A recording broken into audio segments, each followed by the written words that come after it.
Welcome back to Scissors and Scrubs. I'm Nicole. I'm Laura. Well, Laura, very, very, very excited about this episode. My whole life, I have been obsessed with tornadoes. I don't know why. I think it's because they're so random. They're scary, but they're like, I don't know, they're just weird. Yeah. And the fact that the weather can actually create, so I am fucking fascinated by them. Always have been, as my son is as well. And I can remember this happening. We're going to talk about the Joplin, Missouri tornado. I remember this happening, and I remember it being devastated. Yeah. So I'm not excited, obviously, because of the devastation that this poor town went through. But I love when I'm doing research. So initially, when I was looking and I printed off stuff, it just tells you, like, it happened on this day, this is how many died. And I looked through one of them, and, like, in the Netflix documentary, Twister Caught in the Storm, I was like, what? So when I write these episodes, it's very similar to like high school, where I wait till the very last fucking minute when I have no other time left. And that was last night. I had 3 episodes I had to write, and it was 7:00 at night. So I thought I would have to watch it and then write it, but I wrote it as I was going, and I couldn't get enough of this documentary. It was awesome. So if you get the chance to watch, this is where all of my information comes from. Twister Caught in the Storm. I'm basically going to tell you the episode, but you should still watch it because the video and footage that these people got was wild. It was just wild. This is one of the 7, it is the 7th deadliest tornado to ever hit. Oh, wow. Period. So May 21st, I barely remember this. There was this huge prediction that the end of the world was coming. And Joplin, Missouri, as you can imagine, the way they described it, it is not just the Bible Belt, it is the buckle of the Bible Belt. You're talking Holy Roller City down there, okay? So they are into a lot of the prophets and etc. So a lot of the kids were celebrating with staying alive parties. And like it starts with them counting down till midnight into May 22nd, and they're all like, we're still alive, we're still alive. Blah, blah, blah. So it's May 22nd, 2011, Joplin, Missouri.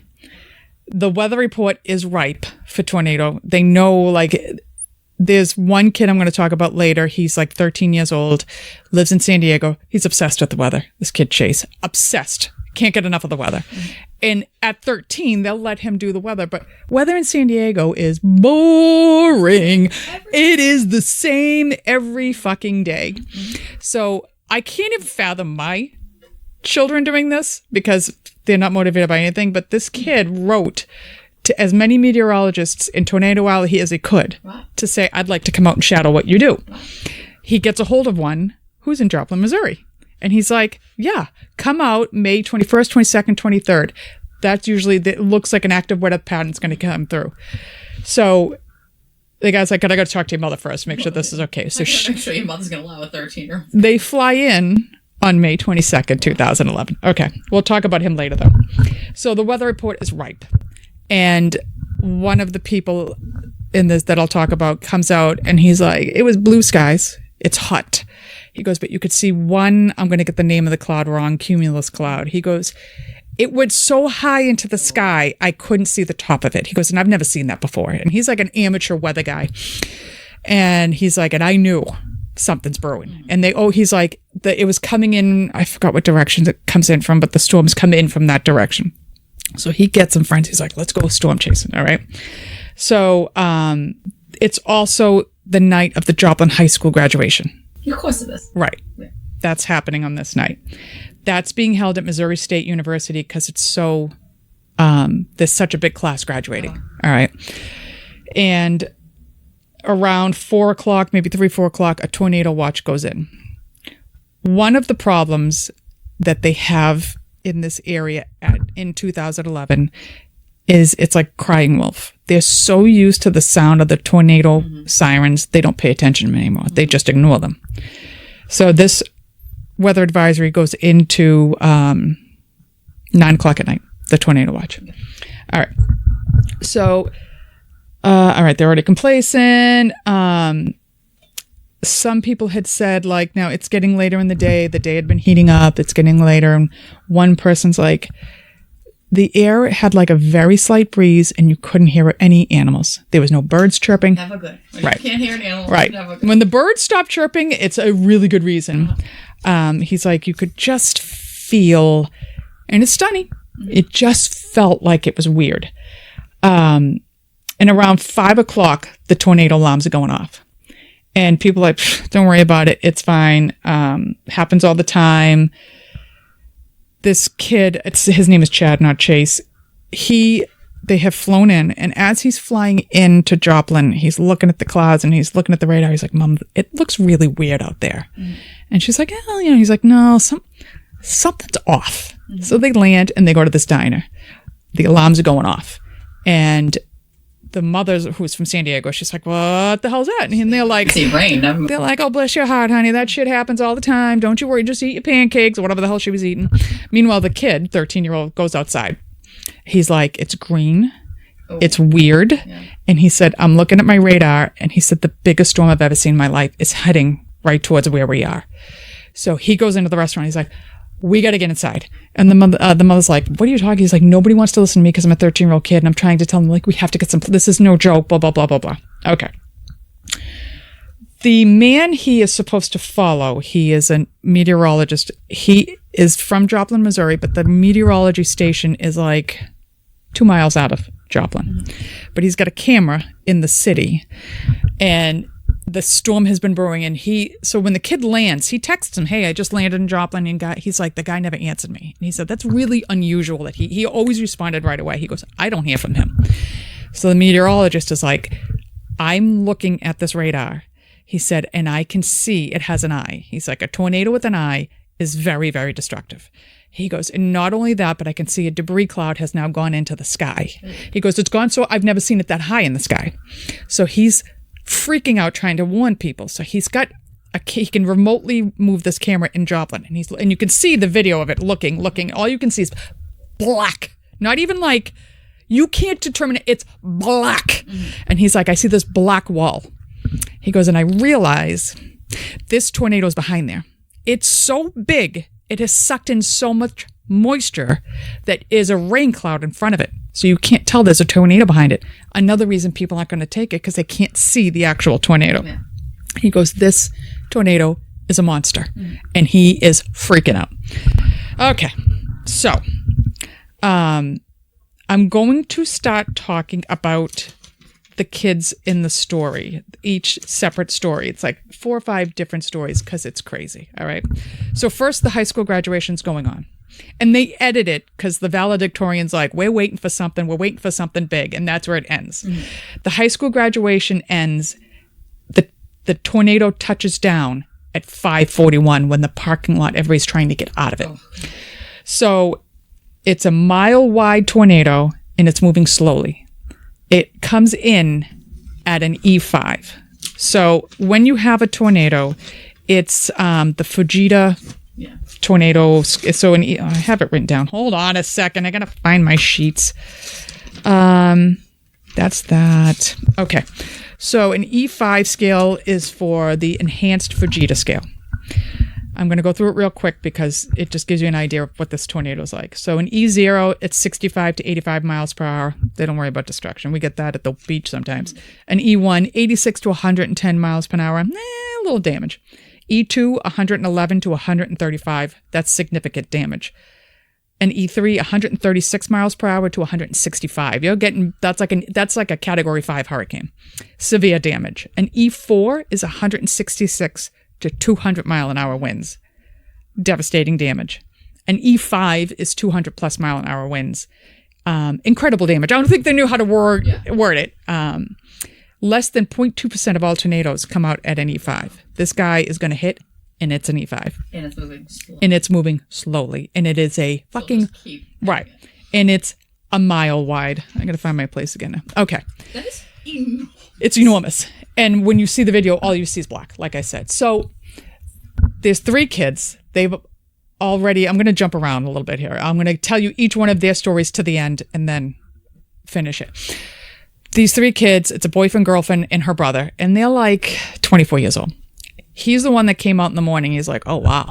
There's like a huge cumulus cloud. We're going to have some storms. And he's like an amateur tornado chaser. And he admits afterwards, he's like, it was really irresponsible of me to put us all in a car and go find this tornado. So he calls his girlfriend and her brother. He's like, let's go chase tornadoes. And they're like, sure, let's go. So they drive, and, you know, they'd been spending all day listening to music because it hits in the afternoon. And you have their video. They get to a point and you can see the storm in front of them. It's black. And you can hear her saying, is that dropping? Is that dropping? Is that dropping? Like, she's starting to panic. And they're like, wow, look at the rotation. I can't see it from the video, but they're like, that's dropping. That's dropping. And now she's like, that's on the ground. Yep, that's on the ground. And she's like, we got to get out of here. And we got to get out of here now. And even though it's moving slow, it's so big. Yeah. So she's got the camera behind her while they're running away from it. Mm-hmm. And it's catching up to them. Mm-hmm.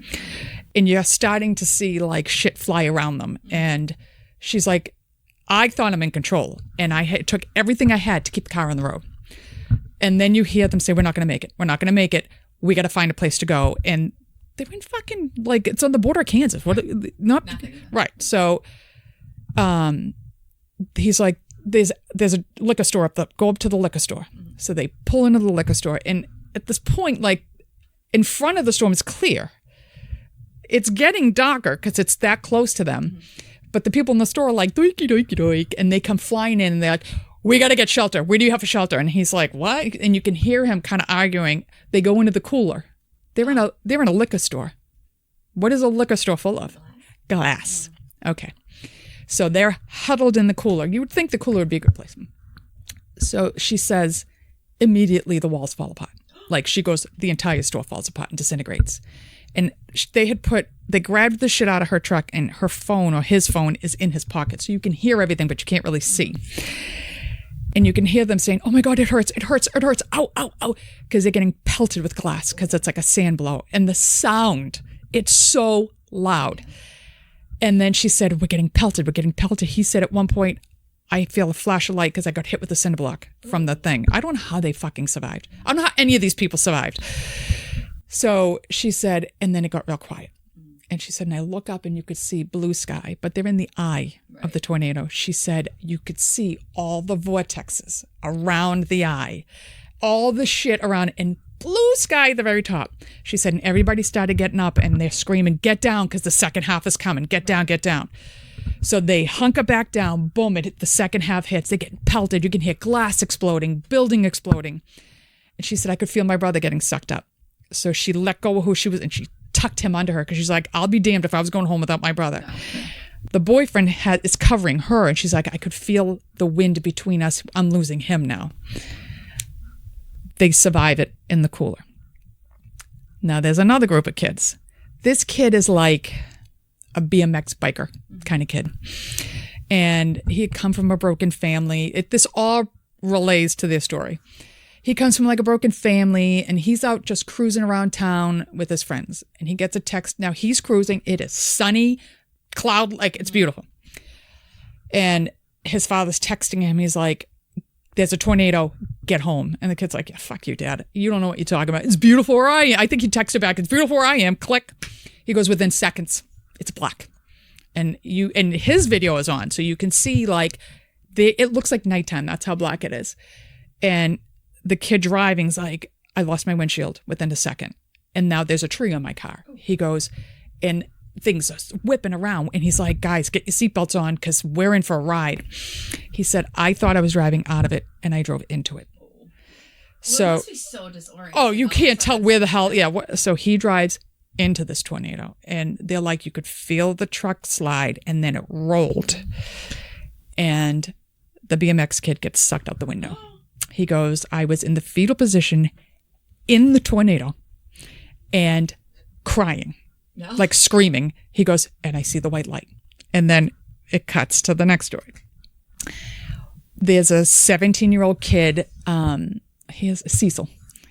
And I'm telling you, he's a gay kid because this is how he starts the story. He's a gay kid who's super religious. He's like, I loved Jesus, but I was gay. He's super religious. Okay. So he works at a yoga shop. And they've got video from inside this yogurt shop. And his boss is like, it's getting kind of wild out there. Can you go bring the chairs? And he goes, I walk outside to go to the chairs, and I see Armageddon coming. Yeah. So he runs in, and he's like, There was a family of 7. He goes, I put them all in the bathroom because he was like, I had to remember every tornado training I ever had. He said, there's no outside walls in the bathroom. I put the whole family in there. He goes, but there was no room for me. So I have to go into the storeroom, which has all outside walls. And my friend comes out there with me. Now, in his mind, God bless him, he thinks the rapture is happening. Well.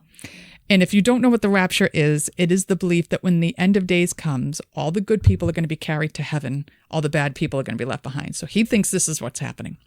So he's like, I'm sitting next to the wall and the walls disappear. He goes, immediately they're gone. He said, I'm looking at the tornado and I'm seeing tractor trailers go by me and cars go. He goes, one car actually came up against the building. That's the only reason he survived, because it held the wall up.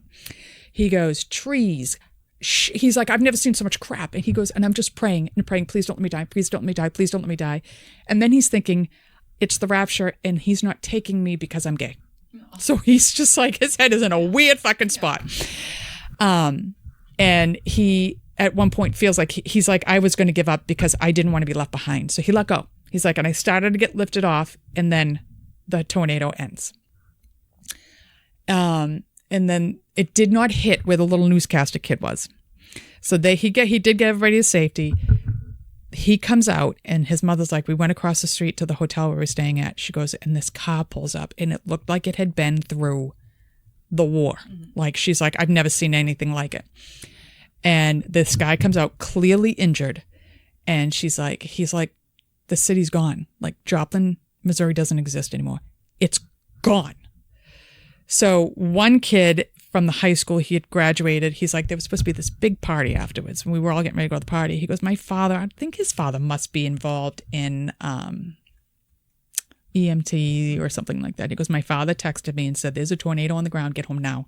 He said, and I took it very serious. So he like jumps the curb, goes over the grass, gets home.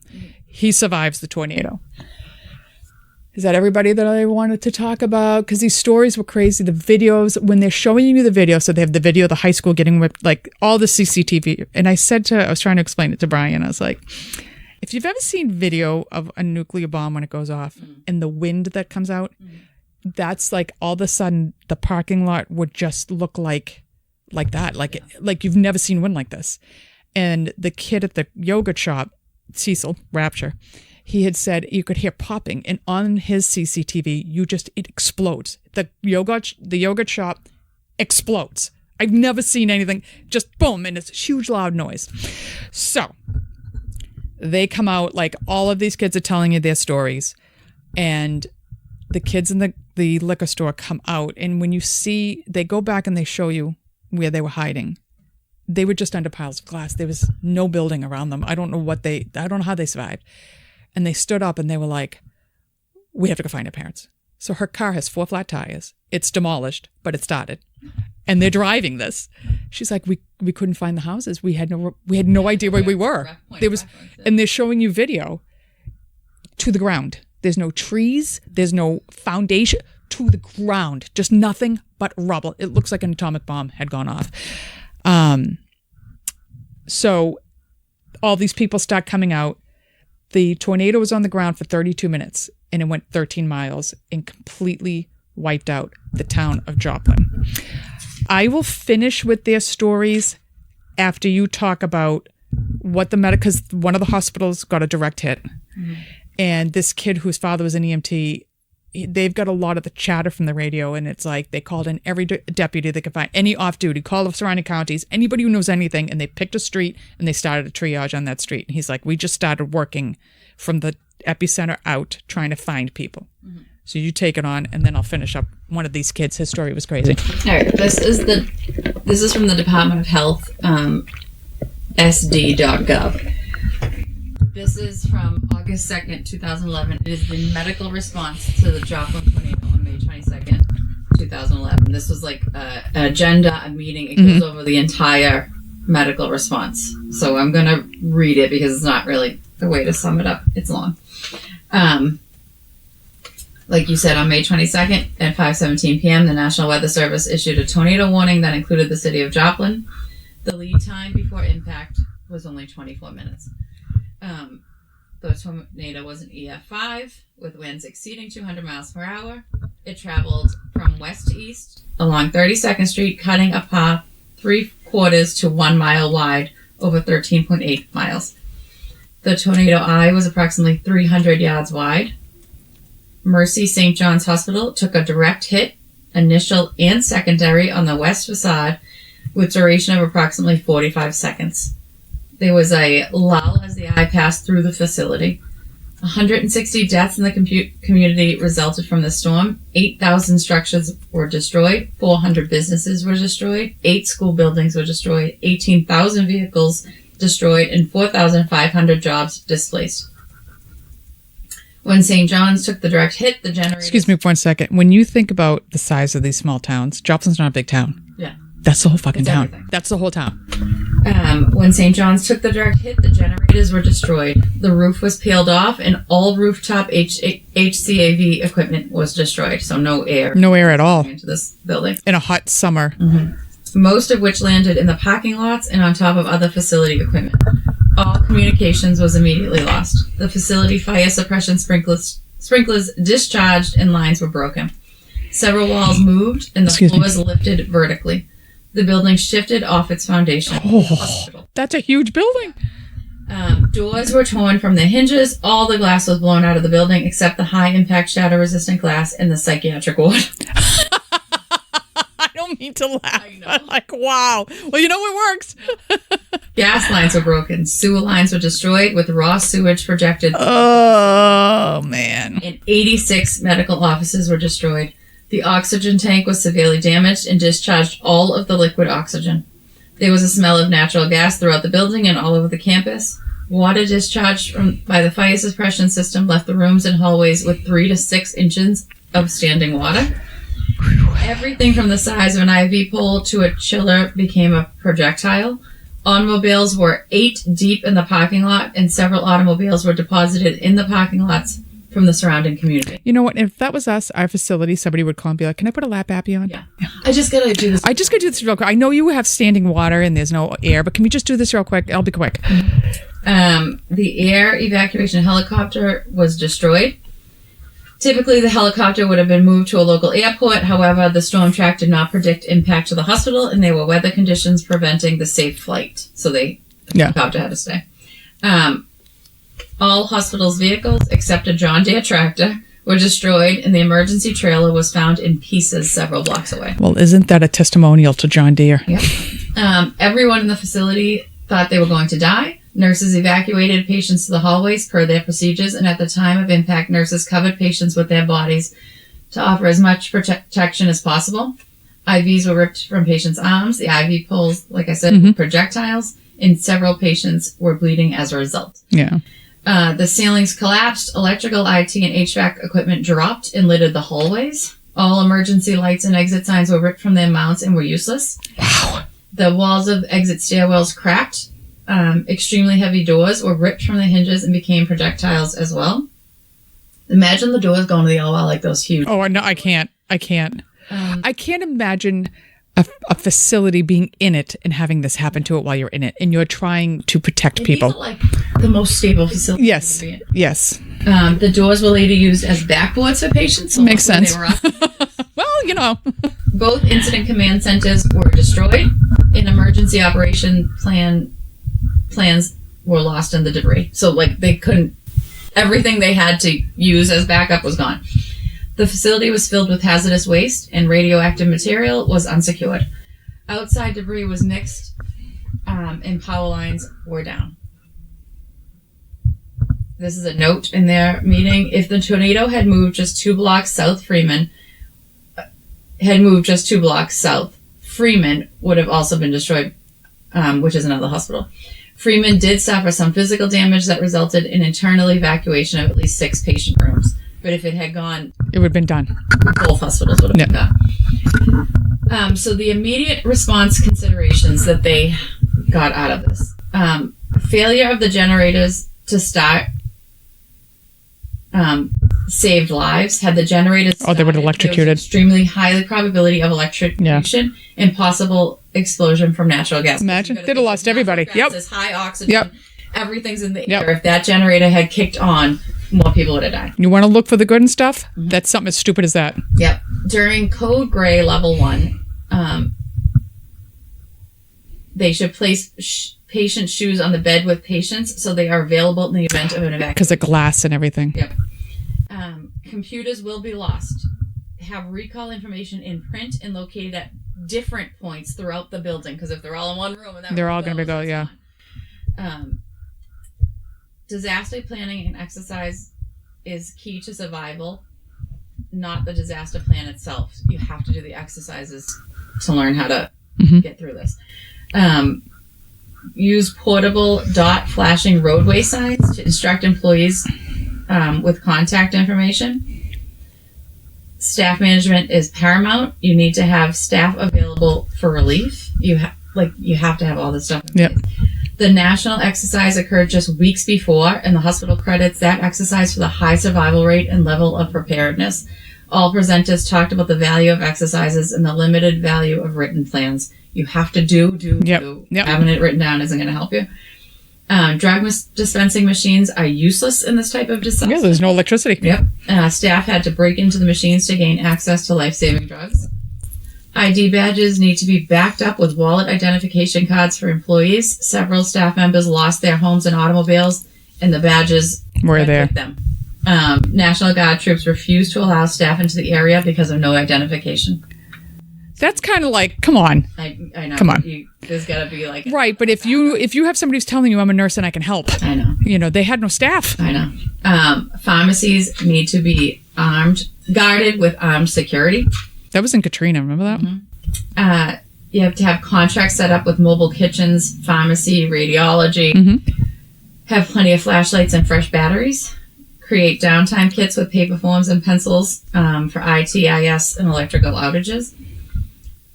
Disaster recall list must be in printed form. Have it available in multiple locations. Disaster supplies may not be accessible or transportable. Consider that in your planning for natural disasters. People will try to recover their cars and will arrive with tow truck divers. Have a security process in place for proper identification. Several people tried to leave with cars they did not own. Oh, imagine being that much of a dick. I know. Lock down the facility until those procedures are established. Don't let anybody take it. The hospital needs access to several utility terrain vehicles like ATVs for equipment and patient transport. Electronic medical records were essential to the continuum for care of patients and for identifying physicians who were on the site during the initial impact. St. John's had a census of 183 at the time the storm hit. They were deliberately at low census because they were in the final phases of EMR implementation. So they were lucky because they were just getting them. So they were at a low level because they were just putting in their new electronic records. Right. It'd have been a disaster. A week delay or a week after, they would have been way more people there. When you evacuate patients to the hallways during a code gray, consider removing all IVs if it's reasonable to do so. Or at least put the bag on them so that you're not having an IV pole flinging around. Right. Doctors and nurses self-reported to EMS sites when they realized they could not access the hospital. Paramedics and EMTs provided the bulk of the immediate care with several EMS stations set up at various points along the path, like you said. During the immediate response, over a couple of days, 100 EMS units arrived from 7 states. High-impact shatter-resistant glass survived. It's the only glass that did. Hospital storm shutters did not. The steel shutters on the west side of the building were shredded. Wow. So that's how bad the storm was. Communication was reestablished via trailer dispatched to Joplin with a satellite uplink in an 800 megahertz radio system. Communication... sorry. It's okay. Communications was not interoperable, so security forces and public safety could not communicate with each other during That's tough. this thing with the radio systems because they have variations in their radios. Ambulance radios became the communication infrastructure during the initial response because they talk to each other. Messages. Security teams need to be in the same uniform, have common identification and common radio frequencies. This was a real problem with identification of personnel once the sun goes down. Also, contracted security officers will be unfamiliar with the site, and you will be unfamiliar with them, so they should all be dressed the same. Mercy St. John's realized the need to retained their employees, and kept every employee fully on payroll throughout the event and continue That's to do amazing. so. They wanted to retain the skills of their staff once they recover and knew they could do that if they kept the pay intact. However, when staff was assigned to Freeman, the two hospitals shared in the employees in the expense of the employees, so both still paid. Know that you will need to find a way to feed, rest, and provide water and personal comforts to staff. This is very difficult in a destroyed facility. And during the evacuation, the OB nurses placed the babies in the arms of the fathers and assisted with the evacuation of the mothers. That makes sense. Yeah. This was an important step in the process in terms of infant identification and tracking. So Right. if you put the baby with its father, you knew that baby was like, you didn't just take babies. And just walk leave. matching. How did you lose them? Well, there was a lot of mix-ups in the tornado. Yeah. We put 3 kids with one person. Your DNA tested the whole NICU. For the evacuation, it says, quote, evacuation was nearly impossible. Mercy St. John's used what is described as the reverse start process found in their evacuation plan. The team discharged everyone they could. However, most of the patients had no home to go to. Yeah. And so they were elected to stay in the healthcare system as long as possible. There were showers and blowing of glass everywhere in the initial and follow-on storms. Expect to deal with many injuries from the facility debris. Doors blown off hinges were great use in For backboards and stuff, yeah. So use that. Privately owned vehicles, especially pickup trucks, were vital in transporting patients. Hospital beds were placed in the truck beds, and nurses rode in the beds, holding IV bags. I can't even imagine. No. Patient tracking was a nightmare. Yeah. It took about 4 days to positively locate all of the evacuated patients. Can you? No. Many were sent to hospitals a great distance from St. John's. They would have to be because there's no resources anywhere near them. The heliport was unusable, and 2 temporary heliports were constructed in the parking lot. Anything that could be used to move a patient was used. Hospital evacuation sleds, mattresses, doors, wheelchairs, and mattresses were used to move patients down 9 flights of stairs that were dark and littered with debris. Triage, critical patients were sent to Freedman. ED and injured patients were treated outside the ED. The ED did not survive the initial tornado impact. Self-presenting patients were triaged in the parking lot outside of the ED. I would think. By the next morning following the storm, the hospital was completely cleared of patients and staff. Oof. The overhead paging system was out, obviously, and there was no facility-wide communication system. Nursing staff immediately began mass evacuation of the facility as soon as they determined it was as safe as possible to move patients. The hospital had 3 predetermined collection points, or muster stations, to evacuate to. Having this in place assisted with identification of patients and accounting for staff. This is part of their evacuation plan. It was either taught or practiced earlier. Public self-presented during the evacuation. This is a situation that you have to manage. It is best to include this in planning rather than to wait to determine how to deal with it in real time. So, like, people are coming to the hospital. Walking wounded's coming in. Yeah. So a summary of this: within a few hours, St. John's evacuated 183 patients, completed 1 surgical case while the storm was in progress. Had 1 Lap happy. patient in the PACU, 24 ED patients, and 28 critical care patients were among the evacuees. They did that within hours. And that's pretty much how they evacuated everybody. So they were saying, like, after this all happened, how impressed they were. It went international. Like, they're showing you clips of other countries talking about it. 300,000 volunteers showed up to help them. Yeah. How quickly they started cleaning up. So the meteorologist kid, Chad, he gets a call from San Diego. They couldn't get any reporters in because that's how bad things were. So they say to him, can you report for us? So he's going around Joplin showing them the damage. And he did finally hook up with the meteorologist he was supposed to be with. And the guy's like, I was able to show him real life. So he worked in this news station with the meteorologist reporting for San Diego. I wonder if he does that now. I know, I should have. It doesn't say. Years ago, so. Yeah, it doesn't say, but it was kind of cool. So the BMX kid, his story, I'm actually going to talk about something he got. So he opens his eyes on the ground. And somehow, okay, so the BMX kid, he wakes up on the ground. And I don't know how. When you see the video, I don't know how they found him. But he was the one sucked out of the car. Sucked out of the car, fetal position, stuck in the tornado. And he opens his eyes and he's on the ground. and he sees his 3 friends looking at him, and they're like, holy shit.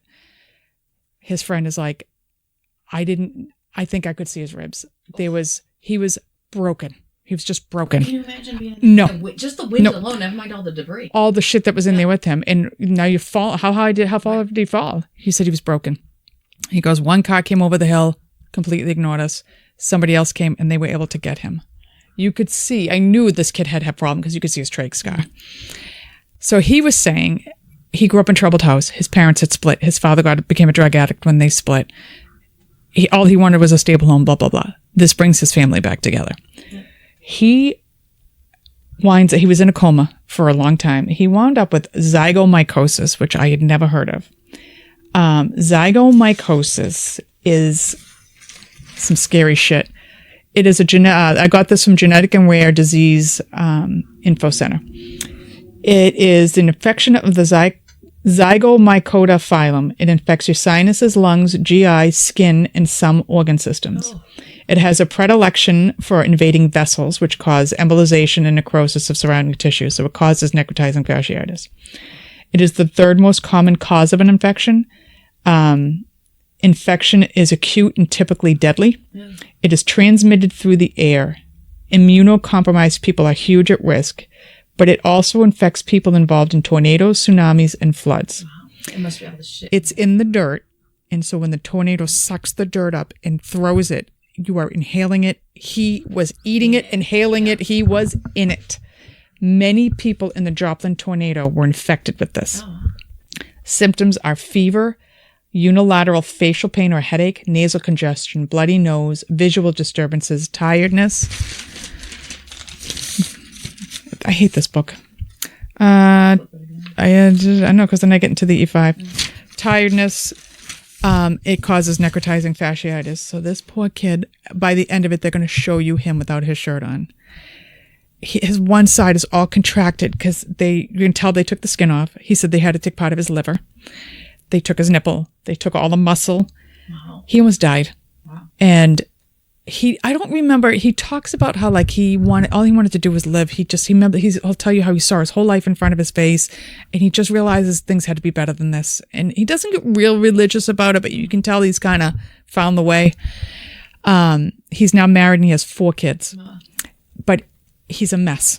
Like if you don't see him with this shirt on, you wouldn't know. He's physically, even his legs, they look contracted a little bit. So he was in a coma for a long time. And then he's like, one day I just opened my eyes. He goes, and when you come out of a coma, you can't imagine how painful it is. And he's like, my father's like, he said, I could hear them. I could hear the doctors say, there's nothing more we can do for him. And he's like, I'm not dying. I don't want to die. But nobody, because I couldn't speak. So that he finishes with you see him with his kids and everything. I had never heard of that disease. I thought it was crazy. The 3 of them, the storm chasers, they meet up. I'm assuming the girlfriend, boyfriend broke up. When he's talking about it, you can see he's real agitated. And he says, I never realized PTSD was really a thing. He goes, I'm jacked up right now talking about this and remembering. He goes, it stresses me out. She said it changed her in a better way. She got her confidence. She's like, I took a job. I started traveling. I started doing things. She goes, I realized if I can do this, I can do anything. Surviving that. They were able to find their families. Their families all survived. The gay kid, he was so freaking cute. So he's only 17 when this is going on. And he's like, the world has ended and I'm still here. So, right. So he's like, I go and I'm looking for my mother. He goes, and I see my mother. And she's like, oh, I was at Target buying hair dye. He's like, and I never thought I'd be so happy she dyed her hair because their house was destroyed. She survived because she was at Target. He said, and I realized I wasn't left behind because I was gay. He said, I used to hate Joplin, Missouri. He said, now he stays there. He's a counselor for kids who might be coming out. He's like, I love my town. I would never leave it. And he's crying. He's so happy to be in Joplin. So they do big football, Friday night lights. The field is the only part of the high school that did not get destroyed. So that September, they have their first opening night of football, and the kids, the stands were packed, trying to show the resilience of Joplin. The 2012 class had Obama as their commencement speaker. Oh, wow. And he went through a bunch of kids. One particular kid they'll talk about in it, he had been like a YouTuber, It was the beginning. He was going to be an influencer. He was getting big. He was leaving the graduation. His car got sucked up and they found him in a pond like 2 weeks later. It was awful. And, his mother's on. It was just awful. So as you said, how many people died? A lot of these people, I think I wrote some of those down too, probably on the page with the rest of my, here we go. So 161 people died. Some of them died after the tornado from like the funguses and stuff. A lot of them were killed in their homes because, like you said, there wasn't much notice this was coming and there was nothing left of this town. As you said, 6,954 houses were completely gone, with 400 of them being severely damaged, 15,000 vehicles destroyed. It was just insane. Mm-hmm. So if you get the chance to watch Caught in the Storm on Netflix, wow, it was the video footage. When you see the size of this thing, it's like Armageddon. Yeah. It's creepy as shit. They're lucky. All those people leaving that graduation didn't die. I think a lot of them, because it went right through the high school, and if they were in the parking lot, like you have to see the video. It's not like you were somewhere where you could get into a shelter, like you were out in your car. As it's coming, like I said, the CCTV from the high school, you just see the windows blow out, and then all of a sudden the ceilings come down, the gym ripped off, like thank God nobody was sheltering in the school. The tables pushed against the wall, like it just decimated the school. I think there was one wall left standing of that school. I remember Hurricane Andrew, and it was Hurricane Andrew afterwards. All that was left were the driveways and the slabs. Driveways and slabs. There wasn't even debris. Everything was gone. Yeah. This is debris. There's like not a tree left standing. Right. It's just, I've never seen anything like it. And I can't imagine, like, the kids that were the storm chasers, they were in their car and they're like, we're trying to find, but we can't find anything. We're in the field. We finally realized we're in the high school field, but there's no high school. And it must be so disorienting. Imagine waking up and your town is gone. Yeah. Everything you knew, everybody you knew, you don't know who's dead, who's alive. They all lost people. It was just unbelievable. But out of that, 300,000 people from all over the United States, from all over the world showed up to help them rebuild, to help them clean up. And they were like, people had their own chainsaws. They were just going around cutting and clearing out debris. I don't even know, where did that debris go? Where are you putting all this shit? There's like all this construction shit. Where are you putting it? So, my fascinations with tornadoes brings me to the Joplin tornado. Hopefully nothing like that happens to New York, to Massachusetts. I don't know why I said New York. Though my aunt was caught in a tornado in Springfield. Lost her house. Get him out there. Lost her house, All right. Right near the water. Stay safe. Don't get caught in a tornado. No. And we'll see you. Heed the warnings. Heed the warnings. We'll see you in a couple of weeks. Bye.